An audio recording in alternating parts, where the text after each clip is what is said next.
Quero convidar você para prestigiar mais um vídeo, visitar o canal, divulgar, compartilhar, se inscrever quem ainda não se inscreveu, enfim. Quero agradecer, gente, de todo o coração. Essa semana eu tive a iniciativa de fazer o canal, apresentar para vocês. É muito bom quando a gente faz uma experiência de algo que a gente está elaborando, pensando ali e consegue executar, tomar a iniciativa de fazer. E ter tido a contribuição de vocês para que isso se realize me deixou muito feliz. Os comentários, as pessoas que se inscreveram, as mensagens no meu privado. Então, gente, um grande abraço, muito feliz mesmo com a iniciativa das pessoas aí que tiveram de acolher o meu pedido. Quero reforçar o pedido novamente de continuar divulgando, compartilhando com o pessoal, se inscrevendo quem ainda não se inscreveu. Então vamos aí junto, me dá essa força para a gente poder, digamos assim, alcançar mais pessoas. Tá certo? Valeu, gente. Obrigado de coração. Eu diria que hoje o início daqui da fala vai um pouco justamente motivado pela experiência dessa semana. Uma experiência muito positiva, de certa alegria, né? Como se eu tivesse vivido uma experiência de potência com a vida, de potencializar a minha vida. E obviamente é nessa direção que eu quero falar. E aí lembrando de um professor chamado Fabrício Possebon, professor de Ciências das Religiões, do curso de especialização das Ciências das Religiões da UFPB no ano de 2007. Quero inclusive, meu caro Fabrício, mandar um abraço para você. Espero que esse vídeo e esse abraço lhe alcance. Um abraço para os meus colegas de turma. Tenho um orgulho de ter participado, viu, gente, da primeira turma do curso de especialização de Ciências das Religiões da UFPB no ano de 2007. Aqui vai o meu abraço, meus caros amigos.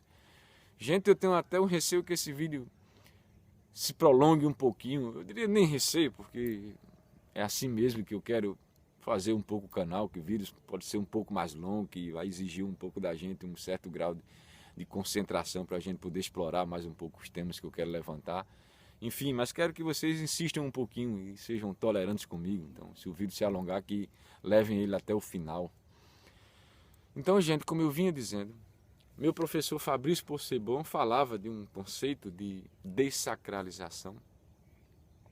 E aí se referia aos povos antigos, às civilizações mais antigas, de que eram povos que tinham uma relação com a natureza, com os fenômenos da vida, e a eles atribuíam um aspecto divino, de sagrado. Era o deus da colheita, a deusa da caça, o deus do sol, o deus da chuva, a deusa da sabedoria, a deusa da justiça, o deus do amor, o deus da guerra. Então eram povos, dizia Fabrício, que tinham uma tendência a sacralizar a vida, a elevar aquela experiência a um plano do divino. Primeiro quero dizer que é importante, que eu não tenho nenhuma intenção aqui de fazer referência a qualquer doutrina ou crença religiosa, até porque mesmo esse sagrado que eu apresento, e já Fabrício naquela época nos trazia de que o sagrado não é propriedade de qualquer religião. Nenhuma religião possui o sagrado por si mesma. As religiões ela têm uma proposta de, digamos assim, um caminho, um método, né? Um rito para fazer com que a gente viva uma experiência de sacralidade, de sagrado, de divino. Mas o sagrado não é propriedade das religiões.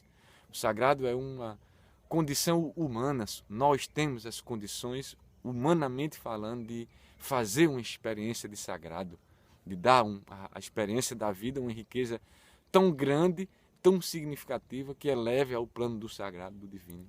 Então, gostaria de dizer isso a vocês, que a religião não possui o sagrado não é propriedade das religiões. Então, voltando a Fabrício, que dizia que os povos antigos sacralizavam a vida, e nesse percurso, na trajetória humana de desenvolvimento, de crescimento, de domínio, mais atualmente, da ciência, né? Domínio, digamos assim, da indústria, da revolução industrial, nós chegamos à urbanização, nos urbanizamos, nos civilizamos. E dizia ele que nós dessacralizamos a vida e o humano. Ele fazia referência aos antigos para dizer que entendia e fazia a gente querer compreender que a busca pelo sagrado era em virtude também de um certo grau de insegurança daqueles povos, sentido desprotegido, de não ter um certo grau de compreensão daqueles fenômenos, e a tendência era sacralizar, entregar a uma força maior aquelas angústias, aqueles medos, aquelas inseguranças, aqueles vazios.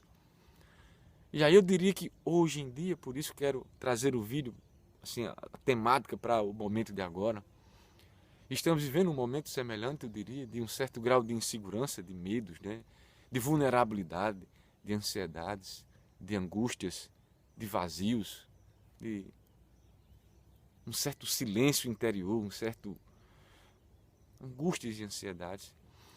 Então, eu não quero também, inclusive, quero dizer, que eu não tenho nenhuma hoje, pelo menos na condição de psicólogo, dar uma orientação ou sugestão ou alguma dica sobre como a gente, num momento desse, se poupe da ansiedade ou a gente se esquive da angústia, ou muito pelo contrário.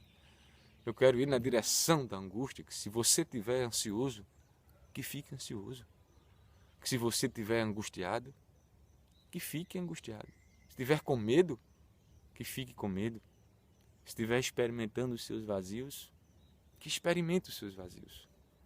Eu diria que não há caminho, ou pelo menos eu desconheço o caminho, em que a gente possa construir algo mais positivo para a vida, sem de fato viver, e aí, no sentido de experimentar mais emocionalmente a nossa vida, ter um certo domínio das nossas emoções, compreender mais a gente emocionalmente, se a gente não fizer uma experiência de fato experimentar as nossas emoções.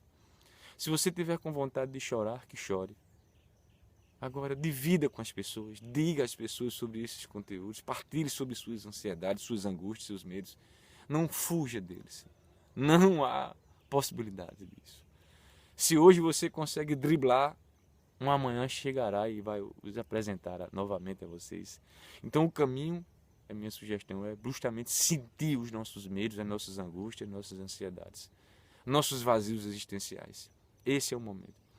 Lembro até de uma máxima que dizia: é possível plantar uma semente potente de vida sem que se rasgue o solo?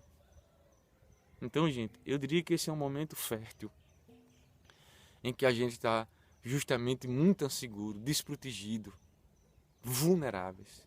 Esse é o momento da gente cultivar o sagrado em nossas vidas, da gente resgatar algo que pode ter ficado no caminho, com uma relação com o sagrado, com o divino, com justamente essas emoções positivas.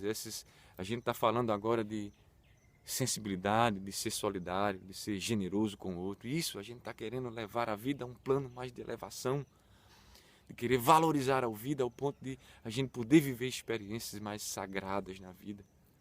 Então, gente, para a gente entender o sagrado, ele se expressa de várias formas na nossa vida. Ele pode estar expresso na delicadeza em que a natureza elabora uma rosa, uma flor, o seu trabalho delicado. Ali está o sagrado expresso.